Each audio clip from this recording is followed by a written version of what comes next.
Yeah, with that we're going to move on to our own charges, who finished in second overall, but did manage, as we said, to claim a triple crown by defeating Scotland on the last weekend. So yeah, triple crown champions, which is no bad thing, nothing to be sniffed at all. And despite their final round showing in all three of them, it is a very impressive achievement to beat England, Scotland and Wales, despite what you may have thought watching them if you'd only seen them on Super Saturday. But from Ireland's point of view, it was a very successful tournament. This time last year we were talking about, when is the offense going to improve? Is that England game the start of something? And also, when is the defense going to improve? We need to stop leaking 1 or 2 tries every time we meet a top team. And in answer to those questions, they've improved both pretty tremendously over the course of not just the Six Nations, but obviously the autumn campaign as well. It's been a really good ebb for Ireland. They couldn't quite get it done in Paris against a very, very impressive and very good France team, but they did come closest, as maybe Wales you can give credit to, but in terms of firing shots out there in France away from home, they didn't die wondering. They did attack them. They did go after it. Probably one or two retrospective decisions. Should they kick the 3? Should they not? These little demons. But overall, they can be pretty delighted with the way they acquitted themselves through the tournament. Their acumen, they're averaging for like as I was saying in the 5th round review, it's like 2 tries a half equals 4 tries equals a game won and a bonus point, and they were kind of sticking to that formula pretty religiously. This tournament wouldn't be as good or as interesting without Ireland, on account of how they are different actually from what everyone else is doing. I think someone on Twitter made the point, and it's a true point, that the team in World Rugby who Ireland are closest to at the moment in terms of style of play is actually Australia. They move the ball from everywhere. They want to run, they want to put phases together, they run good patterns, and they want to play rugby, or they want to play offense more specifically, from everywhere on the field. And it's been great to watch. It's been great to watch the ball skills and dynamism of the players flourish. Guys like Dan Sheehan on the edge, just stepping into Kelleher's big shoes to fill. In terms of Kelleher was great, but as soon as he stepped in, awesome on those edges as well. Really dynamic. The players like Daragh at first receiver was busy the whole time. I think the ball went through his hands more often than any other forward. He was a real pivot for them a lot throughout the tournament.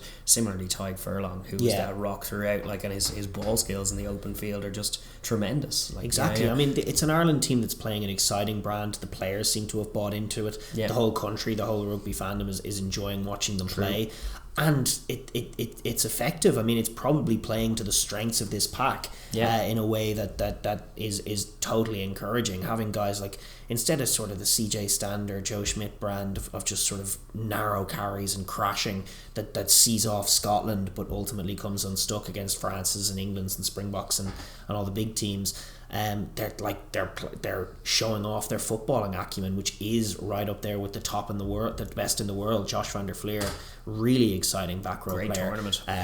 Brilliant tournament from him. So dynamic everywhere on the field. And the pack are being allowed to play, and they're really important linchpins in everything Ireland are trying to do, along with the studied guidance of Gibson Park bringing tempo and excitement and energy to the offence, and Sexton bringing all the wisdom and care in terms of where the ball goes and what the shape is. It works. I mean, it hasn't been perfect, but it's a lovely little shape. There's all kinds of little adjustments that they have to make that in games, that they can make in games to keep it working. And I think that probably is the number one work on for them. It's a brilliant offense, it's joyous to watch, but I think the number one work on for them, and it's just a question of reps against good defenses. I think coming into this year, we were worried that they'd had it very easy, and it was a question how do you stop this Irish offense? And I think we saw this year them get frustrated in many occasions. That was a question certainly that tickled the Edwards defence all right when they were coming to Paris, and it's how do you stop this much touted offence? That's the kind of thing that a defensive mastermind like that will lap up, and they did concoct a plan that they've been upset on a few occasions, but their next play mentality is much improved in terms of not dwelling on mistakes, not letting them linger or fester, just getting on with it and finding space where it is whenever. Like that try against England that I think was it James Lowe's one, the opening score was absolutely brilliant, but it was just finding, initially they went from their own 22, which is something you don't associate. They didn't shape the box kick. It was a pullback pass from Tadhg Furlong and around to the outside up to Sheehan and van der Fleer, and then they moved it infield, England overcommit at the ensuing breakdown. Gibson Park goes, okay, well then we'll attack you on the short side, and sure enough, all forwards interplay before it finds James Lowe on the wing, but just really tidy work from all of them, making good decisions within the shape. Keeping their shape but attacking the space and having the skills to execute and check their runs and run good lines in between them. Now we did see, I think we saw France kind of blow them away physically on the inside and not let them get to the edge. It was a tougher game without Sexton there to guide them, but they blew them away in the contact area, stopped them at source and forced them to kick. Then we saw Italy frustrate them in large parts by attacking the pill and kind of catching off some slackness on the offensive breakdown because the pack are so well spread. It requires better accuracy at the offensive breakdown. And then you had Scotland, who were sort of sitting back a little bit, easing off, making reads off passes, expecting those multiple pass plays and not overcommitting to one tackle. And that's something that there are adjustments for all of those. Like in the France game, they ultimately adjusted. They sat deeper. They kind of used France's line speed against them in parts of that second half and managed to make some brilliant plays happen in the Italy game. Ultimately they got sharper on the offensive breakdown. In the Scotland game, they kept it a little tight and sat down on the carry and got them to tackle. I think the key for Ireland is going to be making those adjustments quicker and more sharply. I don't think they're at a place yet where like they could play their game against the Springboks and have success, but that's the place where they want to get to, and it requires more reps against top defences, the players to all understand what works and what doesn't, and how to do it. The other big work on that, you're right in saying that, is probably priority number one in terms of just keep building in that direction. But there is a concern. Obviously Porter and Furlong were great in the opening stands of it, and Kelleher obviously as well, but Sheehan was brilliant in the open field, but a combination of himself, Healy and just like the showing they had in Twickenham at scrum time, it was the scrum in the tail end of the tournament did kind of dwindle off and wasn't as not. I don't think it was ever good. Like it was kind of they were struggling against Wales, then they were blown away by Antonio against France, and then didn't have it all their own way against Italy either. The scrum wasn't good. So that is a huge work on, is just getting that scrum very good, and like it remains to be seen where it is. Like I think the props are pretty set in stone in terms of when they're all fit. The first choice is pretty clear and evident. The locks is a bit more of an interesting question. We like Tyburn is a brilliant rugby player, has to be in the team.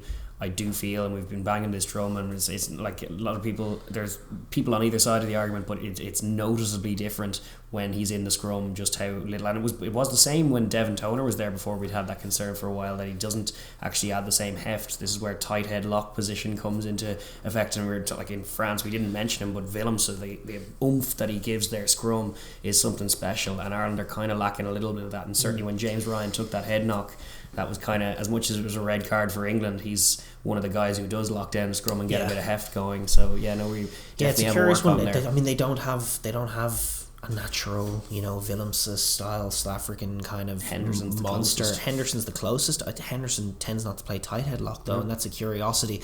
But I mean, it's hard to know exactly. It's hard to know exactly how to solve that problem. A sort of better technique. And the props winning their matchups better, so that the power can't tell as much. If you get your angles tight, some of Eddie Jones's Japan scrummaging, low angled kind of very technical stuff. If you get your angles right and you win your sort of arm wrestle on the edge from a props point of view, it's very difficult to push you back. If you've your tight head turned in, like sometimes the power coming through can make it not count, but most of the time that you need to have a positive angle to make that work.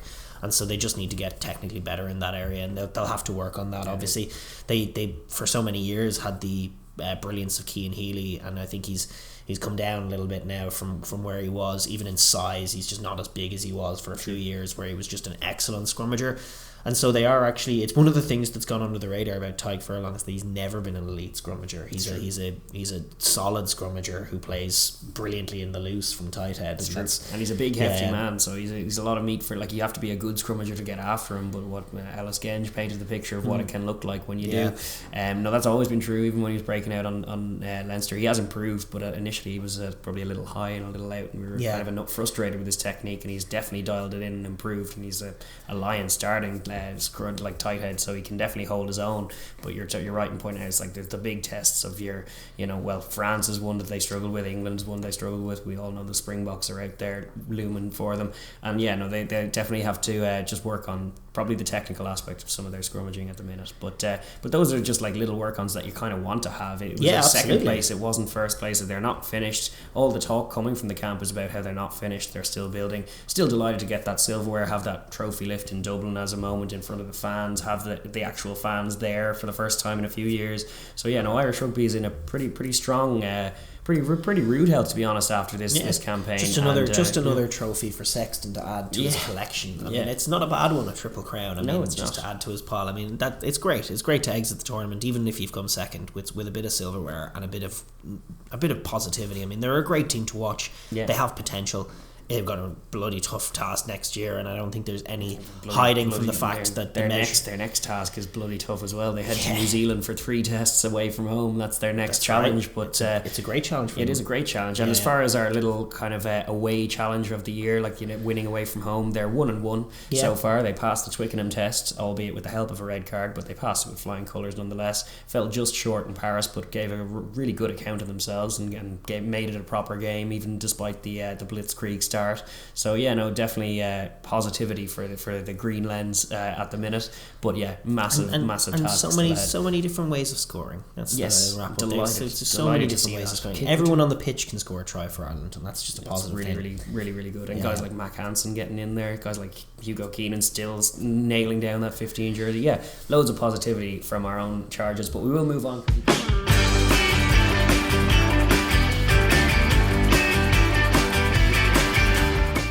Thank you for watching the Overlap Rugby podcast. If you enjoyed that video, please be sure to like and share with your friends. And if you'd like to hear more of what we have to say, please be sure to subscribe and click that bell so you get notified when we upload our videos. And please join the comment section as well. We like to get a fun conversation going here.